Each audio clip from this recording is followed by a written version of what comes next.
"He's not yours," she said, sipping wine like she was ordering takeout.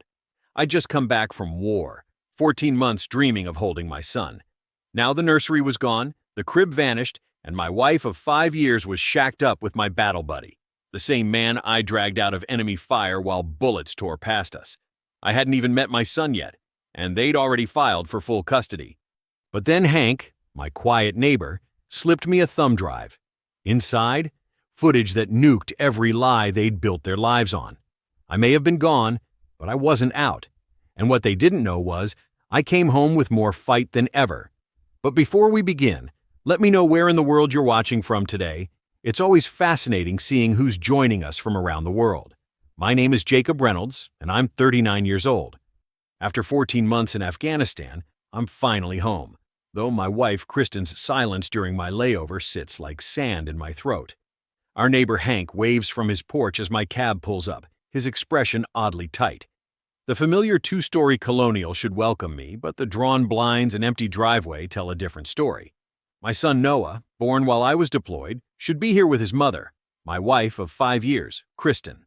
She'd sent photos of his nursery weekly, pale blue walls, glow-in-the-dark stars, tiny folded onesies. Combat taught me to read scenes fast, catch details others miss.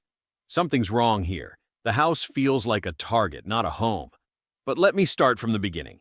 I paid the cab driver and shouldered my duffel, taking in the late afternoon shadows stretching across our lawn.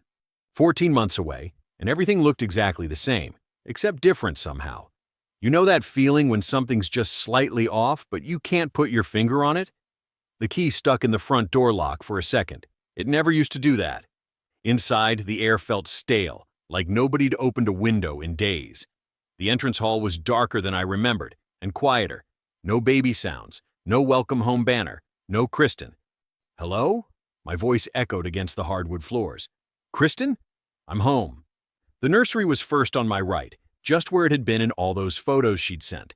But when I pushed the door open, my stomach dropped.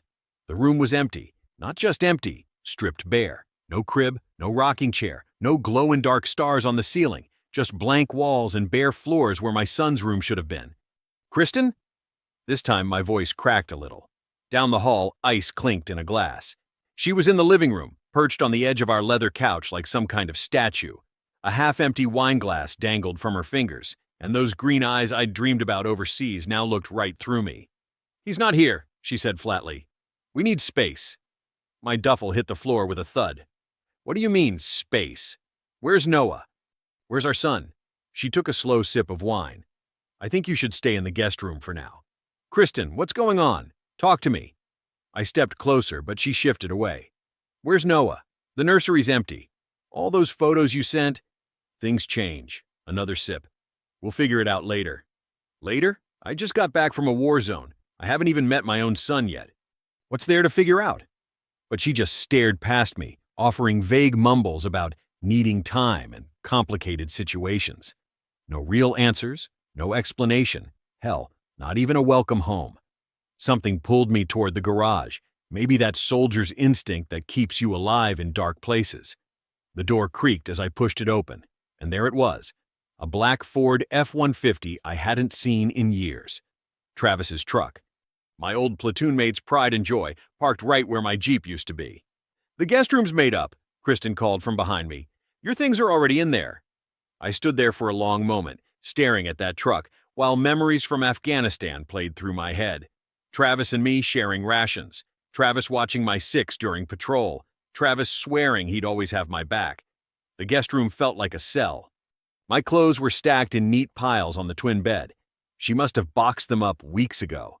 The walls still had those stupid sailboat paintings Kristen's mom gave us when we first moved in.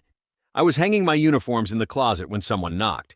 It was Hank from next door, standing on our front step in his usual flannel shirt. In all the years we'd been neighbors, we'd never shared more than a wave or a nod. But now his face was grim, and his hand shook slightly as he held out a small black thumb drive. "You deserve the truth," he muttered, then turned and hurried back across his lawn before I could respond. I stared at the drive for a long minute. The plastic was warm from his grip, and something about its weight in my palm felt final, like those moments before a firefight when you know everything's about to change. Back in the guest room, I pulled out my laptop. The drive clicked into the USB port, and I watched the screen flicker to life, my heart pounding against my ribs. The screen filled with our kitchen, our sunny yellow kitchen where I'd made Kristen breakfast every Sunday before deployment. But this wasn't my memory. The timestamp read March 15th, 4 months before I shipped out. Kristen stood by the counter, her belly already showing under one of my old Army t-shirts. She was laughing, really laughing, head thrown back and eyes sparkling. I hadn't seen her laugh like that in years. Then Travis stepped into frame. My coffee mug slipped from my hand, shattering against the hardwood floor. Travis, my battle buddy, the guy who'd shared my last MRE in the Hindu Kush, wrapped his arms around my pregnant wife from behind. She leaned into him like they'd done this 1,000 times before. "Baby's kicking again," she said, guiding his hand to her stomach. My stomach lurched. That should have been my hand. My moment. The footage jumped forward. Travis reading What to Expect on our couch, his feet propped up where I used to sit. Kristen curled against him, both of them circling names in a baby book. My throat closed up as I remembered how she'd told me over video chat that she was too tired to discuss names. Remember that sandstorm in Kandahar, the one that nearly buried our whole unit? Travis had gotten separated, radio dead, visibility zero. I went back for him, carried him a mile through stinging wind and bullets because that's what brothers do. Now I watched him assemble my son's crib, the same one from all those photos Kristen had sent me. "Look what Daddy built," she cooed to her belly. Daddy. The word hit me like an IED. More clips played. Travis painting the nursery walls, Kristen sorting tiny clothes while he hung the mobile. Every scene was a knife twist, every casual touch between them acid in my veins. This wasn't some lonely mistake while I was gone. This had been planned, calculated, executed with precision. Then came the moment that broke something inside me. They were on our back porch, the evening light soft on Kristen's face as she smiled up at Travis. "He'll never know," she said, running her fingers along his jaw. "He's too loyal for his own good." Travis chuckled. "Our own personal guard dog, stationed half a world away." The laptop screen blurred. I'd taken shrapnel once, caught a piece in my shoulder during a night raid. That pain was nothing compared to this. My hands shook as I rewound that segment, watching it again. And again. Each time, Kristen's words cut deeper. Too loyal for his own good. The footage continued, but I barely saw it. My mind raced back through a year of video calls, of her distant smiles and vague updates. How many times had she called right after being with him? How many of those nursery photos had he taken? Loyal.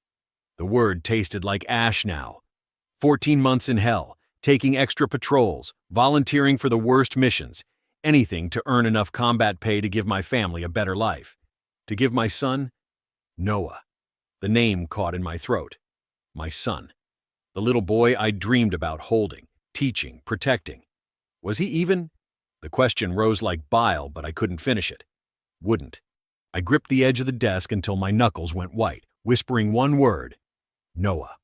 The laptop screen went dark, but the images burned behind my eyes. I stood up, muscles aching from hours hunched over that nightmare slideshow. The house felt different now. Every corner held a memory I couldn't trust. You know that feeling when you realize your whole life's been a carefully directed play, and you're the only one who didn't get the script? I found Kristen in the kitchen, phone in hand, probably texting Travis. She didn't even look up. "When were you planning to tell me?" My voice came out steadier than I felt. She set her phone down with deliberate slowness. "I see Hank gave you the drive." No surprise in her tone, no shame either. 14 months, Kristen. 14 months I was out there, thinking about coming home to my wife and son. The words caught in my throat. "Meanwhile, you and Travis, it just happened," she cut in, waving her hand like she was brushing away a fly. "These things happen, Jake. People grow apart." I barked out a laugh. "Just happened? That footage goes back to before I deployed, before Noah was even—" I couldn't finish. "I filed for divorce 6 months ago." She said it casually, like mentioning the weather. "The papers are probably sitting in military mail hell somewhere." My legs went weak. I grabbed the counter edge. "You filed while I was deployed?" "Check if you don't believe me." She shrugged, reaching for her wine glass. "Travis moved in just recently. We didn't want to shock you with everything at once." How considerate of them. I pulled out my phone, fingers clumsy as I logged into my military account. There it was, divorce papers, filed exactly when she said. The notification had gotten lost in the Byzantine military postal system, buried under transfer orders and deployment extensions. And Noah? I forced myself to ask. Is he? He's not yours biologically, but you knew that was a risk. Kristen's voice turned sharp. We tried for years, Jake. You were barely home. The fertility issues… Don't. The word came out like a growl. You told me he was mine. Every video call, every letter. You let me believe. I let you believe what you wanted to believe. She crossed her arms. Anyway, it doesn't matter now. We have a custody hearing in 29 days. The room tilted. Custody hearing? Yes, Jake. Travis and I filed for full custody. She picked up her phone again, dismissing me. You should get a lawyer. I stumbled to the living room where a calendar hung on the wall, the same one I'd marked with my return date, circled in hopeful red. Now I grabbed a marker, hands shaking, and circled a new date. October 12th. 29 days. 29 days to fight for a son who might not be mine. 29 days to unravel a betrayal that had been brewing longer than Noah had been alive. 29 days before I could lose everything. Again. I stared at that circle until the ink bled through the paper. I barely slept that night, tossing and turning in the guest room bed that felt like it belonged to someone else's life. By 6 a.m., I was already downing my second cup of coffee and heading out the door. The morning air had that crisp October bite, reminded me of morning PT back at Fort Campbell, before everything went sideways. Valerie Kane's office sat in one of those old brick buildings downtown, the kind with brass fixtures and wood paneling that screamed serious business. The elevator wheezed its way up to the 4th floor, and I found myself facing a door with Kane Family Law etched in gold letters. Inside, the reception area was empty except for a coffee maker that looked military grade and a wall of framed newspaper clippings. While I waited, I scanned the headlines. Kane wins landmark custody case. Father's rights upheld in Supreme Court appeal.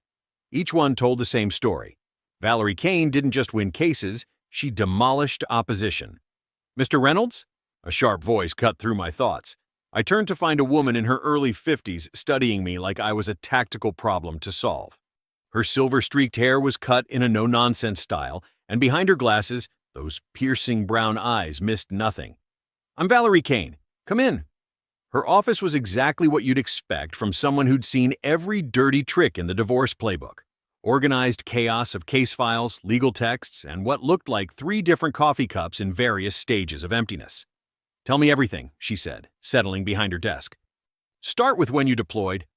I laid it all out. The deployment, the weekly updates from Kristen, Noah's birth, the thumb drive from Hank, the secret divorce filing. With each detail, Valerie's expression grew more focused, like a scope zeroing in on target. When I mentioned Noah's birth date, she held up a hand. Wait, the child was born while you were still legally married? Yes, ma'am. 7 months ago. Something shifted in her eyes. That's significant. In this state, there's a legal presumption of paternity for any child born during a marriage. Unless proven otherwise, you are Noah's legal father. My heart kicked against my ribs. Even if biological paternity is in question, she finished. It's not absolute, but it's a starting point, a strong one. She pulled out a legal pad, her handwriting sharp and decisive. We'll need to move fast. 29 days isn't much time, but I've worked with worse. First, we need to establish your commitment to parenting. Did you send letters during deployment? Make purchases for the baby? Keep any photos or videos? Everything, I said. I've got every letter, every email. Built the nursery myself before deploying. Got videos of that too.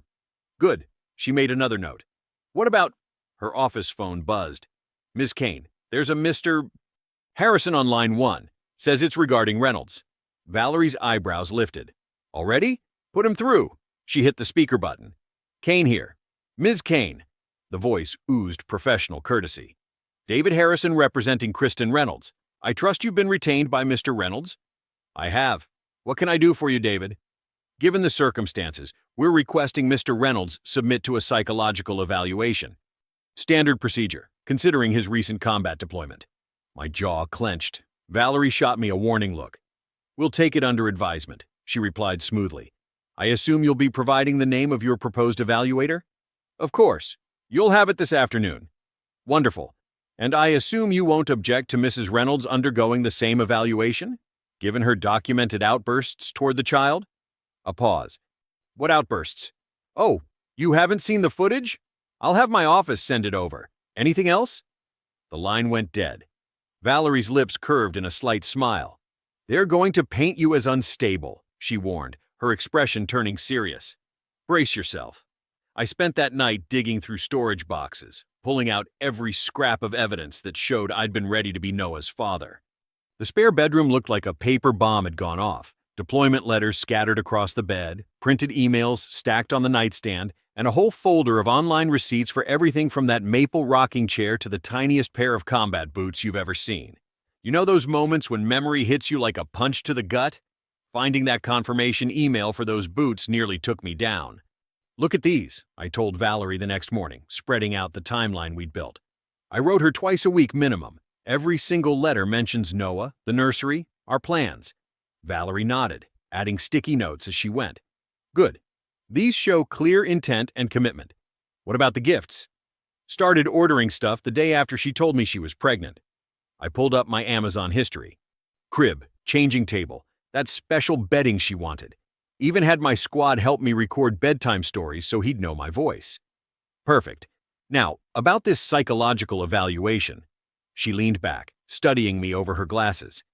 They'll dig deep. Combat stress, adjustment issues, any hint of volatility. We need to get ahead of it. I knew the drill. 14 months in Afghanistan leaves marks, sure, but I'd handled my share of psych evals before. I'm ready. Did all my post-deployment screenings, kept up with VA counseling, clean record. Good, but they'll... Her phone buzzed. The look on her face when she read the message made my stomach drop. They've submitted new evidence, DNA test results. My hands went cold. What? Shows Travis as the biological father. Test was done 2 weeks ago. She looked up sharply. Did you consent to this? Never. Didn't even know about it until now. Damn it. She started typing furiously. This is a violation. They tested Noah without your knowledge or consent while you still had legal parental rights. Can they do that? They did. It's unethical as hell, but the results are admissible. She pinched the bridge of her nose. It doesn't kill our case. Remember, legal presumption of paternity still stands. But what? They're building a narrative. DNA proves Travis is biological father. Then they'll push hard on why you shouldn't get custody despite the presumption. Her phone buzzed again. And there it is. VA incident report from Kandahar submitted by Travis himself. The memory hit me like ice water. That night after the IED, when the panic had its claws in deep, Travis had been there, talked me through it. Now he was using it against me. He's twisting it, I said, my voice tight. It was one episode, documented and cleared. I got counseling. I believe you. Valerie's eyes were steel. But they're painting a picture. Unstable combat vet with PTSD versus biological father in a stable relationship. We need to... Her office door opened. Her assistant looked apologetic. Judge Matthews's clerk called. Emergency hearing scheduled. When? 10 days from now. Judge wants to expedite given the circumstances. 10 days. The room seemed to tilt slightly. That's all we had left to fight for my son. Valerie was already moving, pulling files together. Okay, this accelerates everything. We'll need character witnesses, documentation of your current stability, and... She paused, seeing my expression. Jake, look at me. I did. Her face had that battle-ready look I knew from my best commanders. They're playing dirty, but we've got truth on our side. 10 days is enough time to show the judge who you really are, a father who never stopped fighting for his son. The clerk dropped a formal notice on Valerie's desk. 10 days. The clock was running. The clock on my nightstand hit 11:30 p.m., but sleep wasn't coming. Every time I closed my eyes, I saw those DNA results, heard Travis's voice twisting my darkest moment into a weapon. You ever notice how silence gets heavier at night? Like it's got actual weight pressing down on you? I was sitting there in the dark, nursing a bourbon I hadn't touched, when 3 soft knocks hit my hotel room door. Had to be Hank. Nobody else knew where I was staying.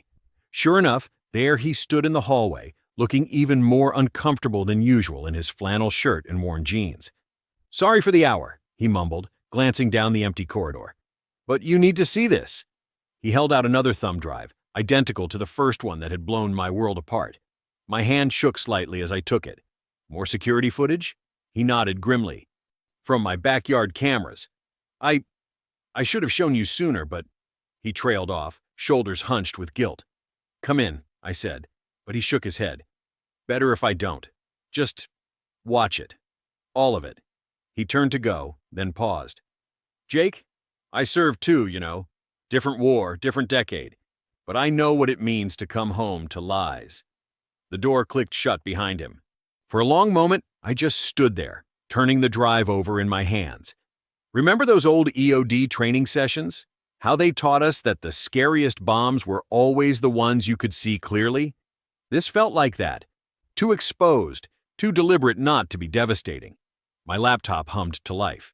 The footage was raw, unedited, multiple angles from Hank's security setup. At first, nothing seemed unusual. Just Kristen in the backyard pacing with Noah. Then the timestamp caught my eye. 3 weeks ago, when she'd sworn Travis was still living across town. The audio kicked in suddenly, and my blood went cold. Stop crying! Kristen's voice cracked like a whip. You ruined my life, you know that? You weren't supposed to happen.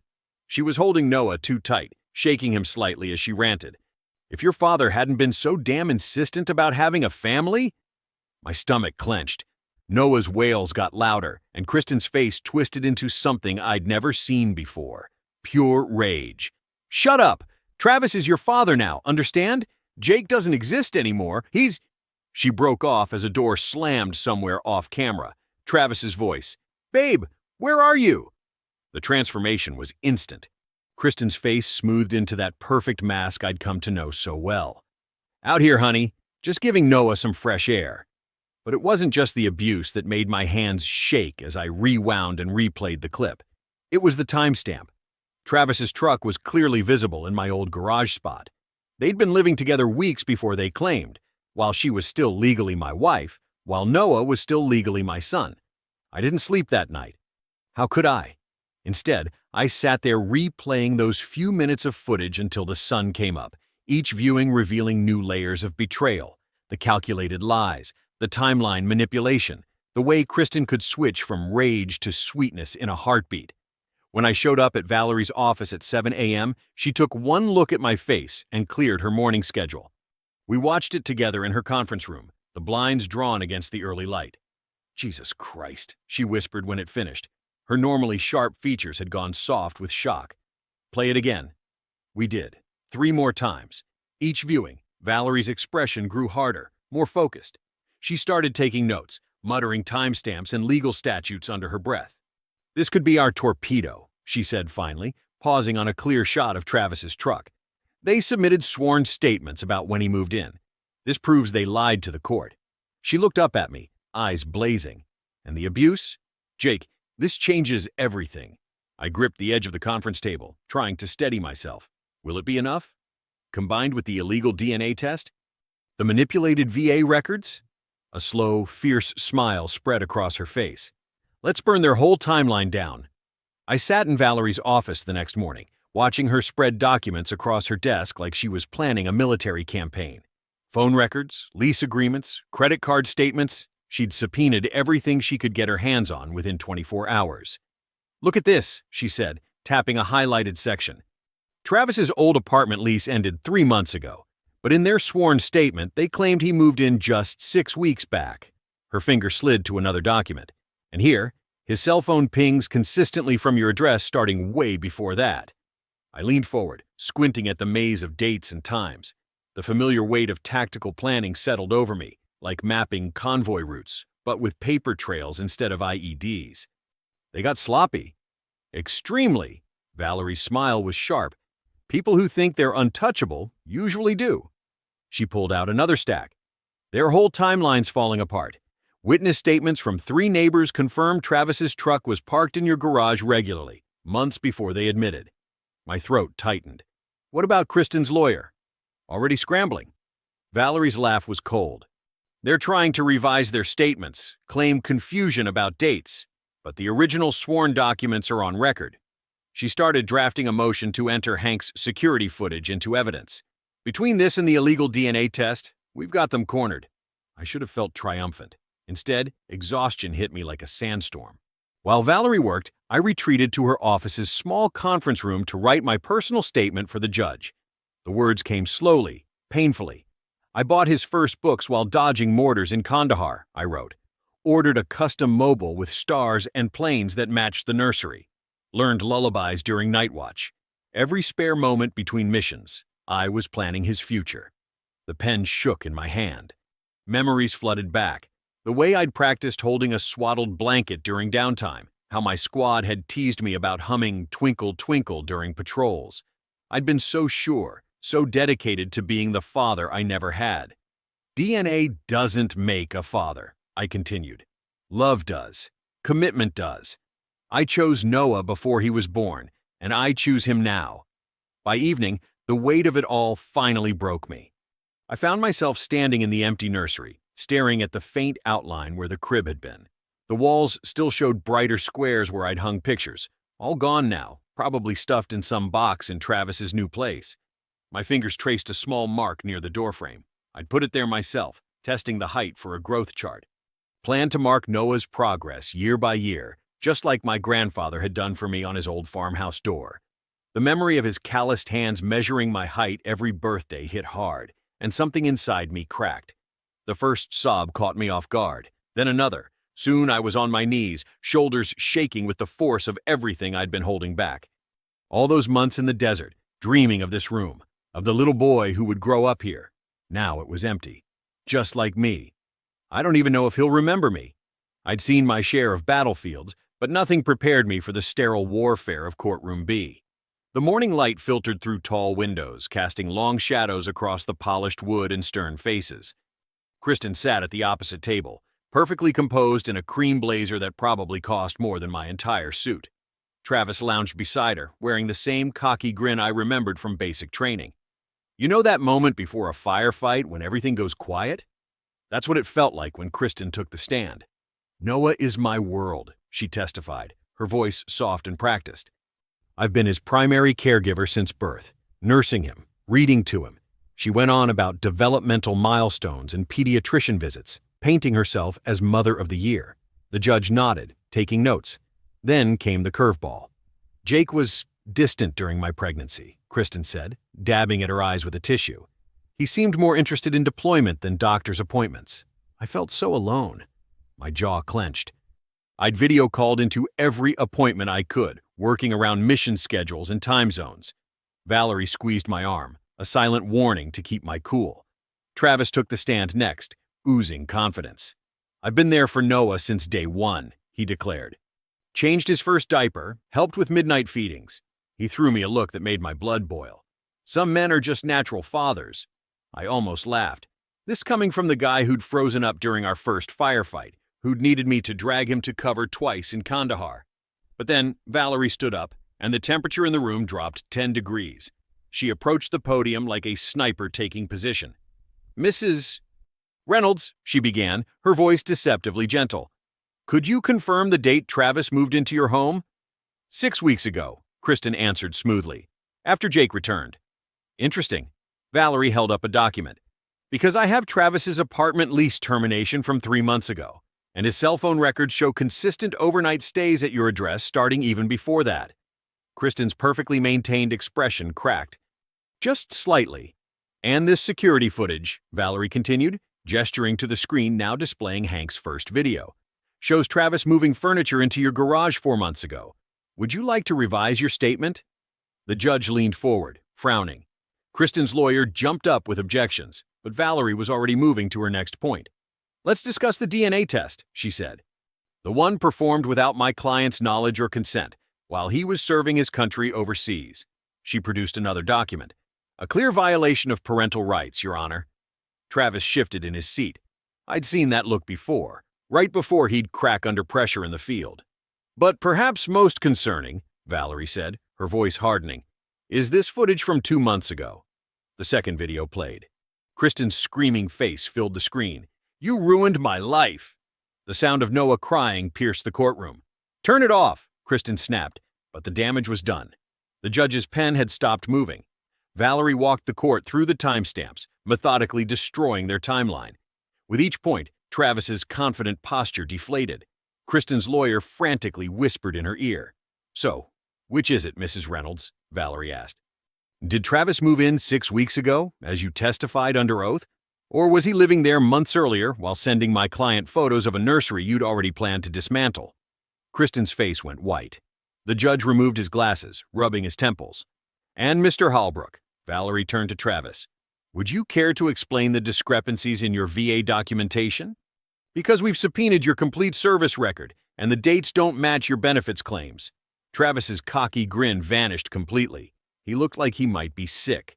The judge raised his hand, silencing the sudden burst of whispers in the gallery. I've seen enough, he said, his voice heavy with authority. We'll reconvene tomorrow for final ruling. I got to court early that morning, my uniform pressed within an inch of its life. Funny how combat never made me this nervous, but watching that empty judge's bench had my hands shaking like a raw recruit. The courtroom filled up slow and quiet, like a church before bad news. You ever notice how time does weird things when you're waiting? I swear I aged 10 years in those 20 minutes before the judge walked in. I kept my eyes forward, but I could feel Kristen and Travis sitting behind me, probably wearing those practiced, patient expressions they'd perfected. All rise, the bailiff called out, and my knees locked into position automatically. Military habits die hard, I guess. Judge Marshall settled into her chair, adjusted her glasses, and spent what felt like forever shuffling through papers. My heart was doing double time, and I could hear Valerie's pen clicking beside me, her only tell when she was feeling the pressure. After careful review of the evidence presented, Judge Marshall began, her voice carrying that weight that tells you something big is coming. This court finds substantial cause for immediate action. She paused, looking straight at me. Captain Reynolds, please approach the bench. The walk felt like crossing a minefield. Behind me, I heard Kristen shift in her seat. Based on the documented evidence of deception regarding residency, timeline discrepancies, and, here the judge's voice hardened, disturbing footage of maternal conduct, this court awards sole legal and physical custody of Noah Reynolds to Jacob Reynolds, effective immediately. The words hit me like a physical force. I gripped the podium to stay steady. Furthermore, Judge Marshall continued, Mrs. Reynolds' parental rights are suspended pending full investigation by Child Protective Services. She turned her attention to the back of the courtroom. Mr. Holbrook, approach. Travis stood up, his dress uniform perfectly arranged. Always was good at looking the part, but something in his face had already cracked. The court has been contacted by military authorities regarding irregularities in your service record. Judge Marshall nodded to someone at the back of the courtroom. A man in a crisp military uniform stepped forward. Lieutenant Colonel James Harper, Judge Advocate General's Corps. He moved toward Travis with practiced efficiency. Mr. Holbrook, these papers serve notice of your immediate dishonorable discharge from the United States Army. Investigation has revealed falsified documentation regarding your service record and benefits claims. Travis's face went from pale to gray. Sir, there must be some mistake. Your last tour was never completed, Harper cut in. You've been drawing benefits under false pretenses for 18 months. The courtroom erupted. Kristen's scream cut through everything, this high, desperate sound that made the hair on my neck stand up. No! You can't do this! She lunged forward, but her lawyer caught her arm. Travis spun around and stormed toward the door, shoving past the bailiff. The military police officer following Harper moved to intercept, but Harper waved him off. Let Travis run. The papers were served. I stood there, probably looking like I'd taken a round to the chest, while Valerie guided me through signing the custody documents. My hands were trembling so bad I could barely write my name. 14 months in Afghanistan, and this was what brought me to my knees, a piece of paper making my son legally mine. Your Honor, Valerie said, we request immediate enforcement of the custody order. Judge Marshall nodded. Bailiff, please escort Captain Reynolds to retrieve his son. The next few minutes blurred together, following the bailiff down the courthouse hallway. The social worker bringing Noah out from the supervised waiting area, his little face scrunched up, confused by all the commotion. Then we were outside, standing on the courthouse steps. The spring sun hit us both, making Noah squint and wiggle in my arms.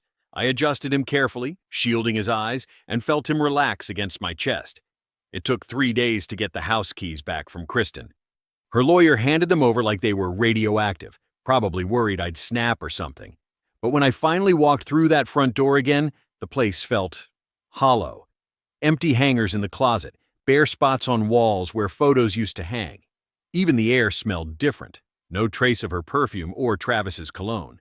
You know what's funny? The stuff that hits you hardest isn't what you'd expect. It wasn't the master bedroom being stripped bare or her coffee mug missing from the kitchen. It was finding Noah's first onesie crumpled behind the washing machine, forgotten in their rush to clear out. That tiny piece of cotton nearly broke me. I'd been sleeping on Hank's couch while the custody transfer got sorted. Now, watching him help me haul painting supplies into the guest room, I realized how much I'd underestimated the quiet guy next door all these years. "Blue's a good choice," he said, studying the paint swatches I'd picked. "Peaceful color." We worked in comfortable silence, the kind you only get with someone who understands loss. The steady roll of paintbrushes became almost meditative. Every stroke covered another layer of the past year's lies. "I found these in my garage," Hank mentioned during a break, pulling out some glow-in-the-dark stars. "Had 'em left over from when my kids were small." His voice carried that slight catch people get when remembering better days. The smell of fresh paint brought back memories of my own childhood bedroom, my dad letting me help paint racing stripes on the walls. I could almost hear his voice. "Take your time, son."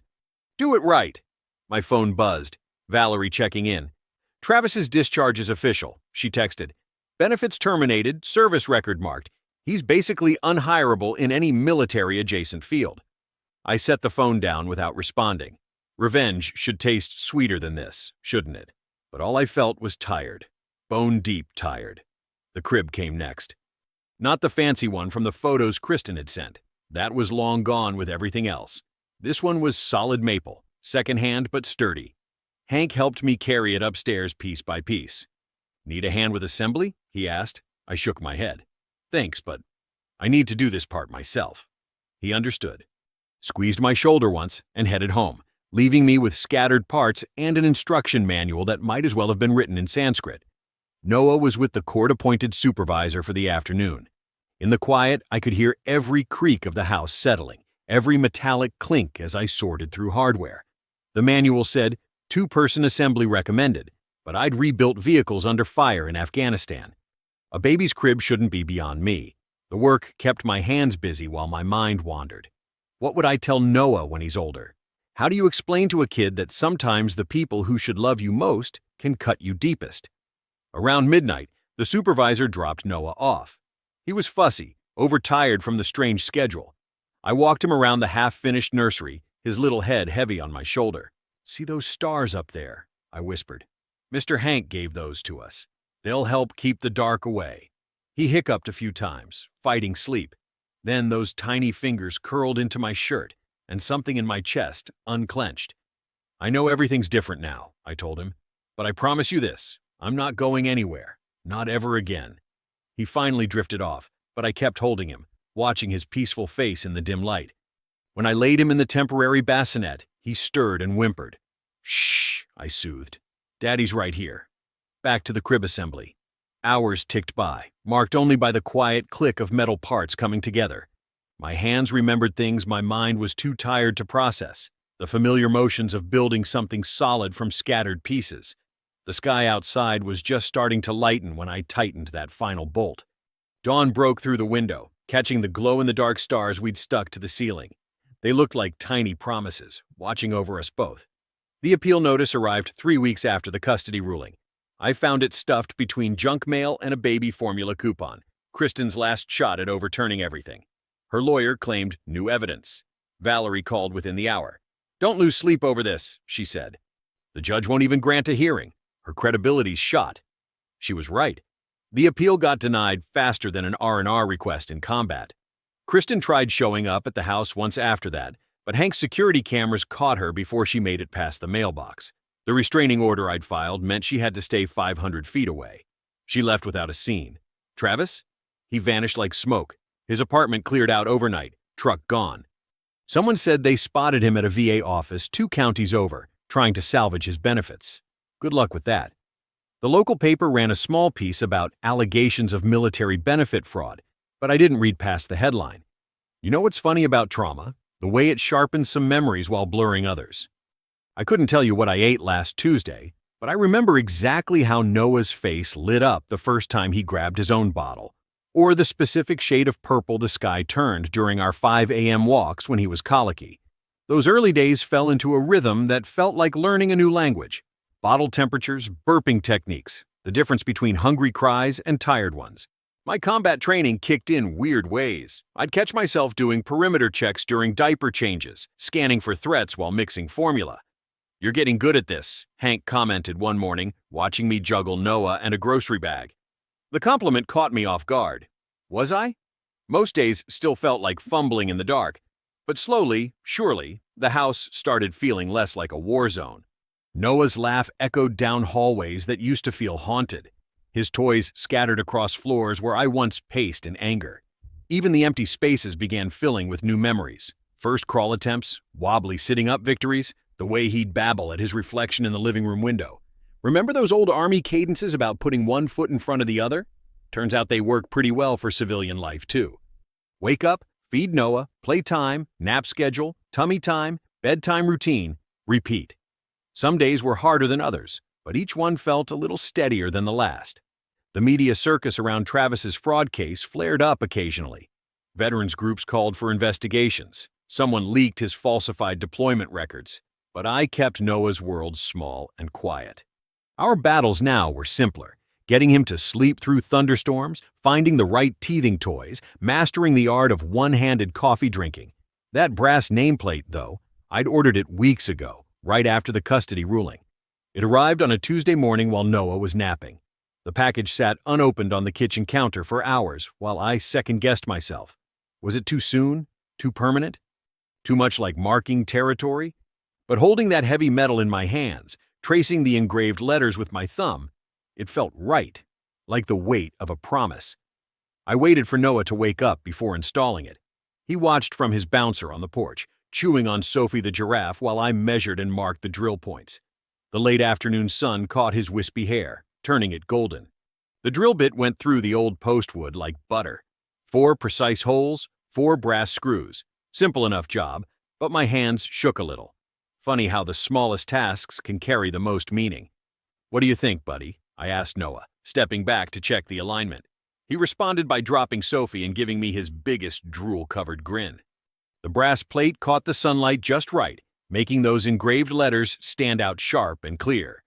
Catcher Noah Reynolds and Dad. That last morning of summer came in crystal clear, like God himself had wiped the sky clean. You know those rare Kentucky mornings where the air feels scrubbed new?